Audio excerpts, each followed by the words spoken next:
Madam अब OCI की बात कर लें। सो काफ़ी लोगों का एक क्वेश्चन है, ये उनकी कंप्लेंट भी है कि ओसीआई की जो चेकलिस्ट है उसमें कोई मैरिज सर्टिफिकेट, क्योंकि लोगों के पास मैरिज सर्टिफिकेट नहीं है, मैरिज सर्टिफिकेट के लिए लेने के लिए दोबारा अपने जहाँ भी इंडिया मैरिज हुई है लेने जाना पड़ता है। और चेकलिस्ट में कहते कहीं भी ये चीज़ें मेंशन नहीं है कि आपको मैरिज सर्टिफिकेट चाहिए और ओसीआई के कार्ड के लिए। बट जब एक्चुअल में चाहिए, सो डॉक्यूमेंट जो चेकलिस्ट है वो एक्चुअल डॉक्यूमेंट के साथ मैच क्यों नहीं करती? क्योंकि वही चीज़ चाहिए जो चेकलिस्ट में टिक हो और वो डॉक्यूमेंट हो, उसके अलावा कोई भी ऑफिसर, वीज़ा ऑफिसर वो चीज़ें ना मांगे जो चेकलिस्ट में नहीं है। सो इसको स्ट्रीमलाइन कर सकते हैं। डेथ ऑफ इंटरनेशनल स्टूडेंट्स जिनके पास इंडियन पासपोर्ट है, यहाँ पे काफ़ी रीज़न है। ओवरडोज है, एक्सीडेंट्स है, डिप्रेशन है, सुसाइड है, बहुत सारे रीज़न है। मैडम कोई ऐसा डाटा आप शेयर कर सकते हैं? और क्या काउंसलेट या हाई कमीशन इसके ऊपर कोई इशू को इंडिया में बैठे कंसल्टेंट्स जो गाइड नहीं करते बच्चों को, उनसे कोई एड्रेस, मिनिस्ट्री लेवल पे कोई एड्रेस, या कैनेडियन गवर्नमेंट के साथ कोई एड्रेस? क्योंकि सारी पार्टीज मिलके हमारा यंगस्टर्स एक अच्छे फ्यूचर के लिए आता है, लेकिन देखा कि बहुत सैड चीज़ें हैं कि ये चीज़ें जो हैं डाउन द ड्रेन जा रही हैं। बच्चे बहुत सुसाइड, डिप्रेशन करके भी हो रहे हैं। सो इसके ऊपर काउंसलेट का क्या एक्शन हो सकता है? मैडम अब ओसीआई की बात कर लें। सो काफ़ी लोगों का एक क्वेश्चन है, ये उनकी कंप्लेंट भी है कि ओसीआई की जो चेकलिस्ट है उसमें कोई मैरिज सर्टिफिकेट, क्योंकि लोगों के पास मैरिज सर्टिफिकेट नहीं है, मैरिज सर्टिफिकेट के लिए लेने के लिए दोबारा अपने जहाँ भी इंडिया मैरिज हुई है लेने जाना पड़ता है। और चेकलिस्ट में कहते कहीं भी ये चीज़ें मेंशन नहीं है कि आपको मैरिज सर्टिफिकेट चाहिए और ओसीआई के कार्ड के लिए। बट जब एक्चुअल में चाहिए, सो डॉक्यूमेंट जो चेकलिस्ट है वो एक्चुअल डॉक्यूमेंट के साथ मैच क्यों नहीं करती? क्योंकि वही चीज़ चाहिए जो चेकलिस्ट में टिक हो और वो डॉक्यूमेंट हो, उसके अलावा कोई भी ऑफिसर, वीज़ा ऑफिसर वो चीज़ें ना मांगे जो चेकलिस्ट में नहीं है। सो इसको स्ट्रीमलाइन कर सकते हैं। इंडियन पासपोर्ट रिन्यूअल जो यहाँ पे हैं इंडियन, जिनके पास इंडियन पासपोर्ट है, उनका भी ये क्वेश्चन है कि बीएलएस को 2 पिक्चर्स चाहिए पासपोर्ट रिन्यूअल के लिए। बट ये भी चीज़ जो चेकलिस्ट में मिसिंग है। लोग पासपोर्ट रिन्यू करते हैं, एप्लीकेशन सारा कुछ उसके हिसाब से दे देते हैं, बट जब ऑफिस में जाते हैं तो वो कहते हैं 2 पिक्चर्स लेके आओ। पिक्चर नहीं है तो यहाँ पे बीएलएस के ऑफिस में खिंचा लो या बाहर खिंचा लो।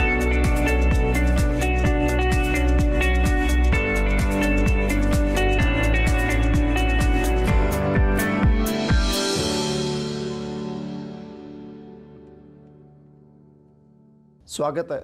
साढ़े नाल अज consulate general of India Mrs Apurva Srivastava मौजूद है।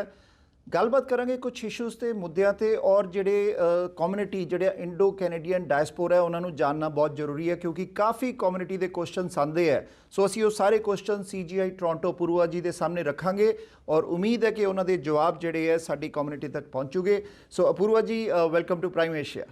Thank you so much, Nitin ji. Thank you so much for inviting me. Thank you. Apurva ji, to start with सबसे पहले जो BLS की सेम डे इमरजेंसी सर्विसेज, क्योंकि वीज़ा सबको इशू हो जाते हैं, अपॉइंटमेंट का सिस्टम था, काफ़ी इम्प्रूवमेंट आई है इसमें। अब ऑनलाइन सिस्टम हो गया है, अपॉइंटमेंट सिस्टम हो गया, वॉक इन भी हो गया है। सो बैकलॉग क्या ख़त्म हो गया BLS एंड CGI में सारा? काफी खत्म हो गया है बैकलॉग। अब हम लोग वीजा तो जो हमारे पास BLS देता है वो हम सेम डे इशू करके नेक्स्ट डे भेज रहे हैं। OCI भी काफी कंट्रोल में है, बट जैसे आपको पता है जब वीजा नहीं था तो हमारे पास एक दिन में हजार वीजा, इस तरह से प्रेशर था हमारे ऊपर, और विद लिमिटेड रिसोर्सेज तो ऑब्वियसली थोड़े बैकलॉग हो गए थे हमारे पास। बट अभी सिचुएशन बहुत इंप्रूव कर चुकी है। वीजा जैसा कि आपको पता है 20 दिसंबर से लागू हो गया था। अब जैसे जो 1000 वीजा आ रहे थे, अब हमारे पास 100 वीजा पर डे आ रहे हैं, तो वो बहुत ही इजीली मैनेजेबल है, हम लोग सेम डे कर देते सो हैं। इमरजेंसी वीज़ा में कोई प्रॉब्लम नहीं, सब मिल जाता है सेम डे अगर प्रॉपर डॉक्यूमेंट्स हो? इमरजेंसी वीजा में तो कभी कोई प्रॉब्लम नहीं थी। वो डिस्पाइट जब हमारे पास 1000 वीजा पर डे आ रहे थे तभी भी इमरजेंसी वीजा, डेथ केस और बहुत अगर मेडिकल इमरजेंसी है तो तभी भी सेम डे मिल रहा था। तो उसमें ठीक। 2 चीजें हैं। एक तो उस वक्त हमारे ऊपर काफी प्रेशर था तो हमने BLS को शिफ्ट कर दिया था, क्योंकि हमें ये भी एक्चुअली आया था लोगों से कि रिक्वेस्ट कि आप काउंसलेट आना पड़ता है, आप BLS में क्यों नहीं कर सकते ऐसा। तो हमने BLS में करके मतलब एक ट्राई किया था, तो लोगों को वो मुझे लगा ज्यादा अच्छा लगा। तो वहीं पे आप इमरजेंसी वीजा सबमिट करिए, और अगर आपको बहुत जरूरी है, सेम डे की फ्लाइट है, तो आप वहां से करा के काउंसलेट ले आइए और हाथों हाथ ले जाइए, ये प्रोसीजर है। अदरवाइज अगर आप अगले दिन तक रुक सकते हैं तो अगले दिन आप वीजा करके अगले दिन आप बीएलएस से ले सकते हैं। ठीक है। तो मैंने देखा है लोगों को काफी इससे राहत है, क्योंकि डाउनटाउन नहीं आना पड़ रहा है और बीएलएस के थ्रू ही हो जा रहा है, ब्रैम्पटन से ही। तो ठीक है। इमरजेंसी वीजा में तो कभी कोई दिक्कत नहीं थी, वो तो हमेशा सेम डे हम ठीक दे है। रहे हैं, उसमें तो कभी कभी कोई डिफरेंस नहीं ठीक था इसमें। है। मैडम, ये जो क्वेश्चंस ये कम्युनिटी के ही हैं, क्योंकि डिफरेंट स्ट्रीम से कोई सीनियर्स हैं, सो उनका भी एक सवाल है पावर ऑफ अटॉर्नी को लेके। काफ़ी सीनियर्स इंटीरियर ऑफ ओंटारियो में रहते हैं, उनके लिए ट्रैवल, वो कुछ हैंडीकैप भी लोगों के ये सवाल थे कि अगर उनको पावर ऑफ अटॉर्नी का यूज़ करना है और वो ट्रैवल नहीं कर सकते, आ नहीं सकते कॉन्सुलेट विंटर वेदर, और उनकी सम पर्सनल इश्यूज़ करके कुछ सीरियसनेस हो, तो उस केस में कॉन्सुलेट कैसे अकोमोडेट करता है उन लोगों को for the power of attorney, because serious matter है। हाँ, तो क्योंकि पावर ऑफ अटॉर्नी बिना हम आपको देखे नहीं दे सकते हैं, तो उसके लिए तो खुद आना पड़ता है। तो बहुत ही सीवियर केसेस में, क्योंकि हमारे पास उतना स्टाफ नहीं है, बट बहुत ही जेन्युइन केस हो, जैसे कि हम लोग पहले ट्राई करते हैं कि आप कार में ले आइए, हम फिर हमारे स्टाफ नीचे जाके उनको वहां देख के हम दे देते हैं। तो कई लोग ऐसा करना चाहते हैं कि ठीक है, हम गाड़ी में तो ले आते हैं, हम हॉस्पिटल जा रहे थे, हम गाड़ी में ले आएंगे और हम लोग वो किसी भी टाइम आते हैं, हम अकोमोडेट करके नीचे जाके हम लोग देख के दे देते हैं। एक ये तरीका है। दूसरा है कि बिल्कुल ही कोई बेड रिडन है, हॉस्पिटल में है, या कोई बिल्कुल ही नहीं आ सकता है, तो हमारे पास एक पॉसिबिलिटी है कि हम कॉन्सुलेट से किसी को भेजें, और उसके वैसे अटेस्टेशन के चार्जेस $28 हैं, प्लस वो होम विजिट की $128 जो गवर्नमेंट फीस है वो है।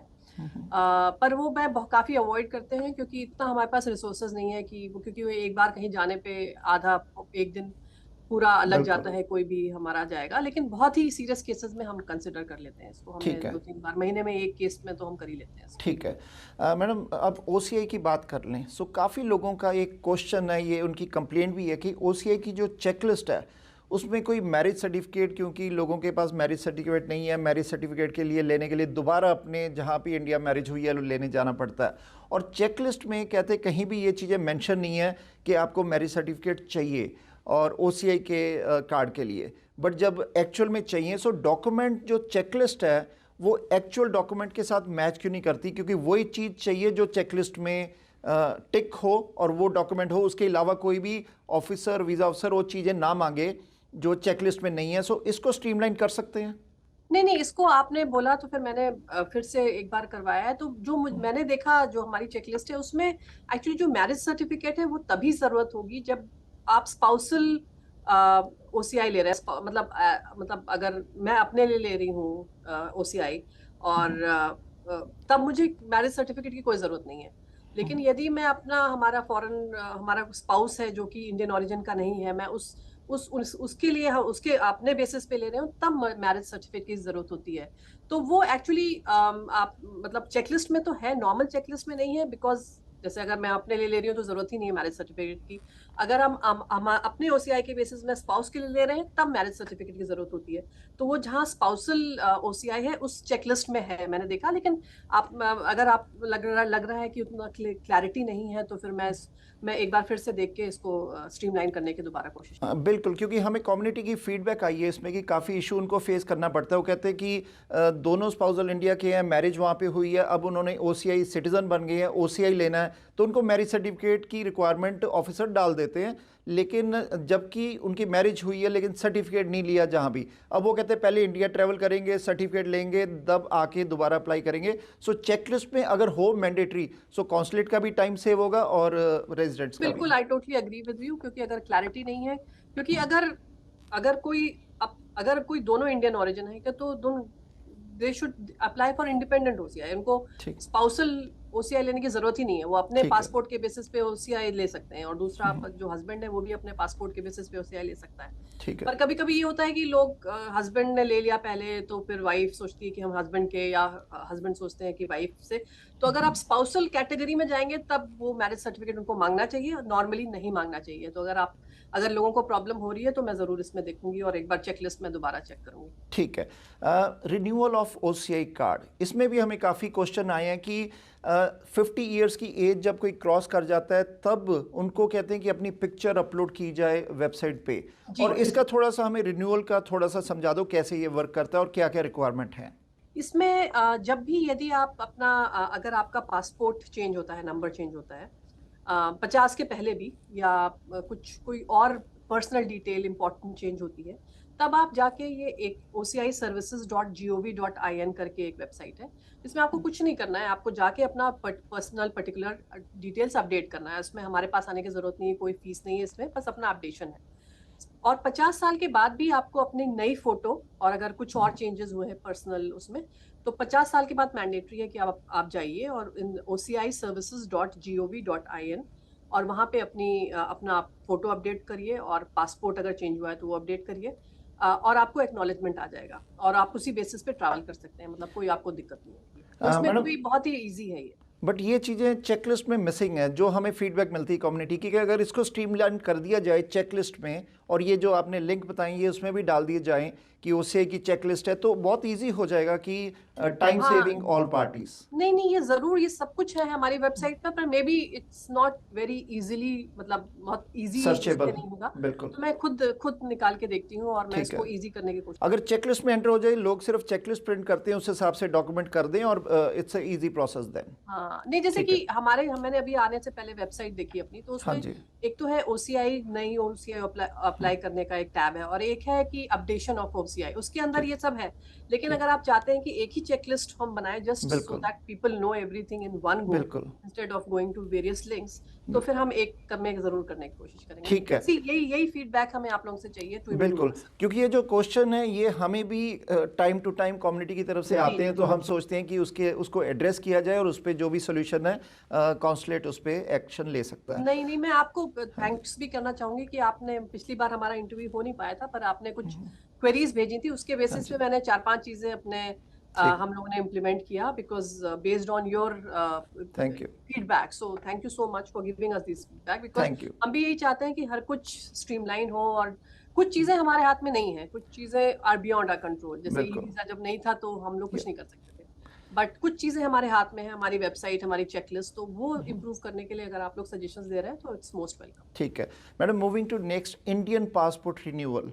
जो यहाँ पे हैं इंडियन, जिनके पास इंडियन पासपोर्ट है, उनका भी ये क्वेश्चन है कि बीएलएस को 2 पिक्चर्स चाहिए पासपोर्ट रिन्यूअल के लिए, बट ये भी चीज़ जो चेकलिस्ट में मिसिंग है। लोग पासपोर्ट रिन्यू करते हैं, एप्लीकेशन सारा कुछ उसके हिसाब से दे देते हैं, बट जब ऑफिस में जाते हैं तो वो कहते हैं 2 पिक्चर्स लेके आओ, पिक्चर नहीं है तो यहाँ पे बीएलएस के ऑफिस में खिंचा लो या बाहर खिंचा लो, तो टाइम वेस्ट। अगर ये चीज़ भी चेकलिस्ट में डाल दी, अगर आपने इंडियन नहीं, मैंने पासपोर्ट रिन्यू ये तो कराना चेक है। किया, मैंने ये तो 2 पासपोर्ट फोटोज लिखी हुई हैं, बट ठीक। स्टिल पता नहीं, आई डोंट नो क्या, कभी कभी देखिए ये भी होता है कि आप सीजीआई या बीएलएस के वेबसाइट में नहीं आते, लोग ऐसे ही गूगल सर्च कर लेते हैं, तो कभी ठीक है। कभी आप बीएलएस टोरंटो में नहीं, बीएलएस कहीं और के में भी जा सकते हैं, तो ये भी हो सकता है। बट ठीक। अभी तो मैंने देखा तो 2 लिखा हुआ है, but I take okay. Your point and I go ठीक थ्रू है। द चेकलिस्ट वंस अगेन, कि अगर कोई भी डिस्क्रिपेंसी हो तो ठीक है। I try and get it remove. ठीक है मैडम, अब ई वीज़ा की बात करें कि ई वीज़ा का क्वेश्चन है कि ये 30 डेज के लिए कि 5 ईयर्स तक मिलता है, और इसमें बायोमेट्रिक या कंपलसरी मैंडेटरी है, अब इसके बारे में बता दीजिए। ई वीजा जब आप अप्लाई करेंगे तो ऑब्वियसली आपका कोई बायोमेट्रिक यहाँ पे नहीं होगा, आप बस आप घर में बैठे बैठे अप्लाई करिए, और वो 30 दिन का भी आप चाहें और 5 साल का, वो $80 में 5 ईयर्स के आपको ई वीजा और मेडिकल वीजा और बिजनेस वीजा मिलता है, तो I think that's the best you can get. So अगर 5 ईयर्स का लेना है तो बायोमेट्रिक तब भी नहीं चाहिए ई वीज़ा में? वो इंडिया में जाके होती है, जब आप ठीक। जाएंगे ना, वो इमिग्रेशन ऑन अराइवल वहां पे कैप्चर करते हैं। ओके, ठीक है। यहाँ पे आपको कोई जरूरत नहीं है। Okay, so moving to next, बहुत इंपॉर्टेंट, बहुत सीरियस क्वेश्चन है। आपने कुछ इंटरनेशनल यूथ, जो इंटरनेशनल स्टूडेंट्स हैं, रिसेंटली आपने उनके साथ मीटिंग भी की है, एड्रेस भी किए हैं issues. Death of international students जिनके पास इंडियन पासपोर्ट है, यहाँ पे काफ़ी रीज़न है, ओवरडोज है, एक्सीडेंट्स हैं, डिप्रेशन है, सुसाइड है, बहुत सारे रीज़न है। मैडम, कोई ऐसा डाटा आप शेयर कर सकते हैं, और क्या काउंसलेट या हाई कमीशन इसके ऊपर कोई इशू को इंडिया में बैठे कंसल्टेंट्स जो गाइड नहीं करते बच्चों को, उनसे कोई एड्रेस, मिनिस्ट्री लेवल पे कोई एड्रेस, या कैनेडियन गवर्नमेंट के साथ कोई एड्रेस, क्योंकि सारी पार्टीज मिलके हमारा यंगस्टर्स एक अच्छे फ्यूचर के लिए आता है, लेकिन देखा कि बहुत सैड चीज़ें हैं कि ये चीज़ें जो हैं डाउन द ड्रेन जा रही हैं, बच्चे बहुत सुसाइड डिप्रेशन करके भी हो रहे हैं। सो इसके ऊपर काउंसलेट का क्या एक्शन हो सकता है? नहीं नहीं, ये तो देखिए, आपको पता ही है कि हम लोग, मतलब पिछले 3-4 साल से हम लोग, ये स्टूडेंट्स जितने बढ़ रहे हैं, करीब करीब 2.5 लाख हो गए हैं अब, 2,40,000 इंडियन स्टूडेंट्स हैं पूरे कनाडा में, जिसमें काफ़ी जो पोर्शन है वो ओंटारियो में है। और जब से मैं आई हूँ मैं देख रही हूँ कि जो कई बार विदाउट अवेयरनेस, मतलब कई रीजंस हो सकते हैं, जैसे कि जैसे गर्मी में ड्राउनिंग के बहुत केसेस होते हैं, क्योंकि लोगों को पता नहीं है कि हर जगह नहीं तैर सकते, आप कहीं पे भी नहीं कूद सकते। विंटर्स में एक्सीडेंट्स बहुत ज़्यादा होते हैं, क्योंकि एक तो left hand drive right hand drive का फ़र्क है। दोबारा फिर पीछे बैठे हुए बच्चे, कई बार मैंने देखा है कि ग्रुप में बच्चे कहीं घूमने जा रहे हैं, कुछ एक्सीडेंट हो गया तो आगे वाले तो बच सुरक्षित हो गए, बट पीछे वालों को काफ़ी, उसमें से कुछ लोगों की डेथ हो गई बिकॉज वो पीछे सीट बेल्ट लोग नहीं पहनते हैं। तो वो सब अवेयरनेस यहाँ के लेवल पे, तो हम यहाँ पे जितने भी कॉलेजेस हैं, मैं जाके सब, जब भी नया नया इनटेक होता है तो काफ़ी कॉलेजेस में हर महीने मेरा एक इंटरेक्शन होता है स्टूडेंट से, प्लस स्टूडेंट लीडर से हम लोगों का रेगुलर इन टच में हम रहते हैं। उसके अलावा हमारा एक स्टूडेंट लीडर्स और कम्युनिटी लीडर्स का एक व्हाट्सएप ग्रुप है, जिसमें कभी भी किसी को कोई परेशानी होती है तो हम कम्युनिटी लीडर्स के साथ मिलके उसको सुलझाने की कोशिश करते हैं। जहाँ तक इंडिया में अवेयरनेस की है, इसमें हम लोग ने कुछ काम शुरू किया है। हम लोग कुछ न्यूज़पेपर्स वगैरह के तहत, हमारे हाई कमिश्नर ने रिसेंटली कुछ इंटरव्यूज दिए थे जो कि इंडियन न्यूज़पेपर्स में दिए थे, कि किस तरह से बच्चों को पहले से अवेयर होना चाहिए, क्योंकि कभी कभी जो एजेंट्स होते हैं वो ऐसा पिक्चर प्रेजेंट करते हैं रोजी, जो कि शायद अवेलेबल नहीं हो यहाँ पे। एक्सपेक्टेशंस और रियलिटीज में काफी फर्क होता है। तो हम लोग जरूर इसके बारे में काफी, एक तो अवेयरनेस, जब बच्चे यहाँ आ जाते हैं तो हमारी तब बिल्कुल हमारी रिस्पॉन्सिबिलिटी होती है। तो हमने काफी स्टूडेंट लीडर्स का एक ग्रुप बना के रखा है, जिससे हम लोग एक्सचेंज करते रहते हैं, कोई भी प्रॉब्लम होती है। यूनिवर्सिटीज के साथ हमारा रेगुलर हम टच में रहते हैं अबाउट स्टूडेंट वेलफेयर।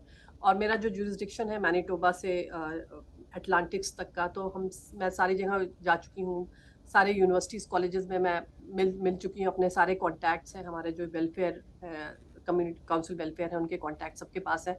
तो हम लोग ट्राई करते हैं कि जितना अवेलेबल हो पाए हम लोग करते हैं। और आप लोगों की एज कम्युनिटी मेंबर्स, आप लोगों की बहुत हमें ज़रूरत है, एज मीडिया आपकी बहुत ज़रूरत है, कि हम लोग साथ मिलके इस बच्चों का ख्याल रख पाएं और उनको जिस काम के लिए आए हैं वो सक्सेसफुली यहाँ पे कर पाएं।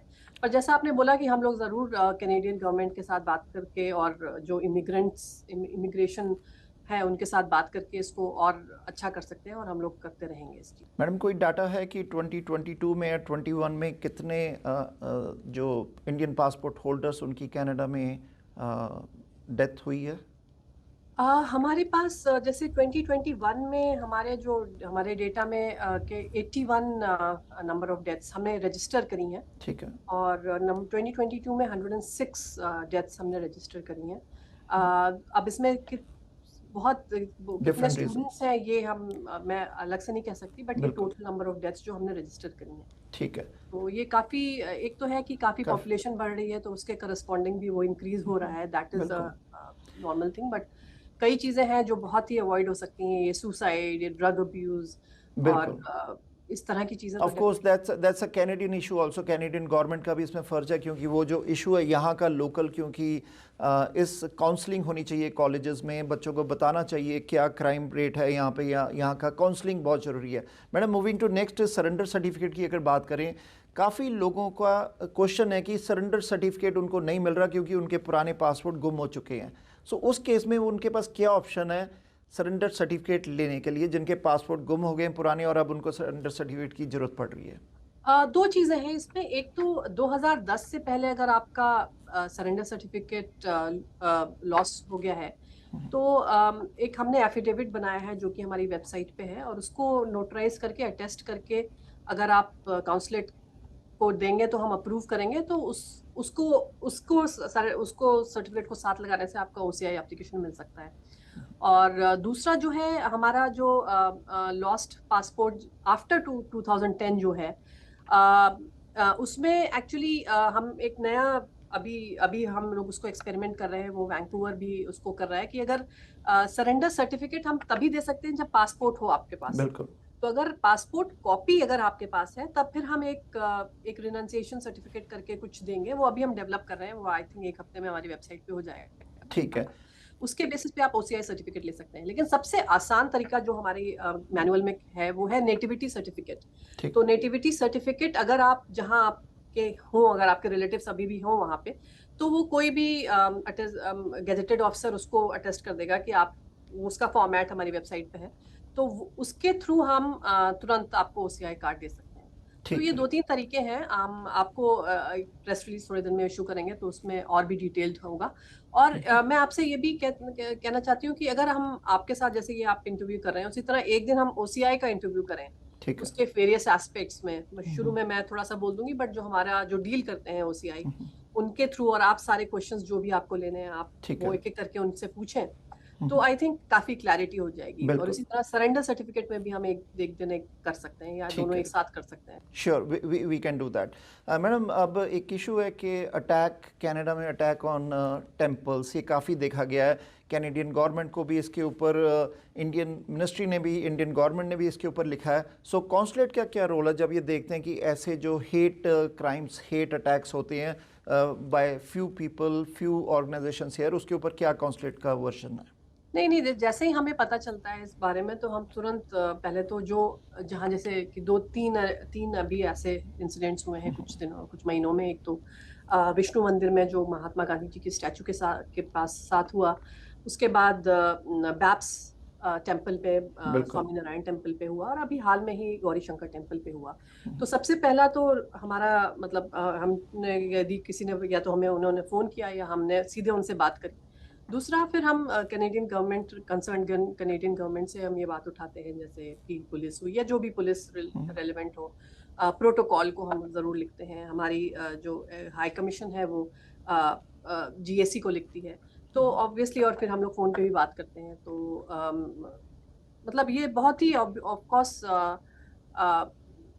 हम लोग काफी स्ट्रांगली इसको टेकअप करते हैं। और आपको पता है सो कि कैनेडियन अथॉरिटीज इंडिया की में भी तरफ से काफी कोई मीडिया उठाती है। पॉजिटिव, मैडम, कैनेडियन अथॉरिटीज की तरफ से कोई पॉजिटिव रिप्लाई, रिस्पांस आता है इसके ऊपर? जी जी बिल्कुल, आपने देखा वो लोग भी कड़ी निंदा करते हैं इसकी। अब मतलब का पील पुलिस से भी काफी हमें अच्छा, उन्होंने कहा कि हम पूरी तरह से उसको इन्वेस्टिगेट करेंगे। तो हम बिल्कुल टेकअप करते हैं और उसको फॉलो अप भी करते हैं उस तरह की चीज़ों को। और मतलब इस किसी भी फेथ्स पे के वर्शिप की जगह पे जो अटैक या वैंडलाइजेशन, ये तो बहुत ही, मतलब हर कोई इसकी कड़ी निंदा करेगा। तो ये डेफिनेटली ठीक। इट्स अ वेरी ठीक है। Negative thing. और ठीक इससे है। कम्युनिटी डिवाइड होती है, देखिए, बिल्कुल।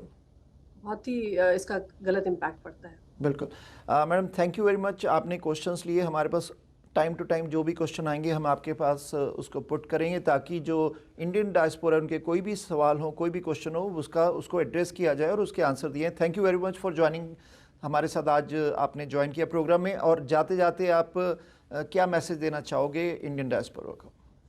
नहीं, आप लोग ने, आप यहाँ पे, जैसे जब मैं पहली बार आई, तो मैंने कभी सोचा नहीं था कि इतना वाइब्रेंट यहाँ का डायस्पोरा होगा। तो जहाँ मैं जैसे कभी कभी कहती हूँ कि जितना मुझे अपने देश के बारे में यहाँ पे आके जितना पता चला, कई चीजें ऐसी थी जो मुझे भी नहीं पता थी। जैसे कि हर कम्युनिटी यहाँ पे अपने फेस्टिवल्स मनाती है। जो बड़े बड़े फेस्टिवल्स के बारे में तो हम लोगों को सबको पता रहता है, बिल्कुल। बट जो कभी थोड़े छोटे फेस्टिवल्स होते हैं, उनके बारे में शायद उतना नहीं पता रहता। तो बहुत अच्छा लगता है कि हर कम्युनिटी इतने चाव से अपना फेस्टिवल्स और अपना कल्चर यहाँ पे स्प्रेड कर रही है। और जो कनेडियंस भी हैं वो भी कितने खुश हो के उसमें पार्टिसिपेट करते हैं और उसको प्रमोट करते हैं। तो please keep on doing this and keep on promoting our culture, keep the flag flying high.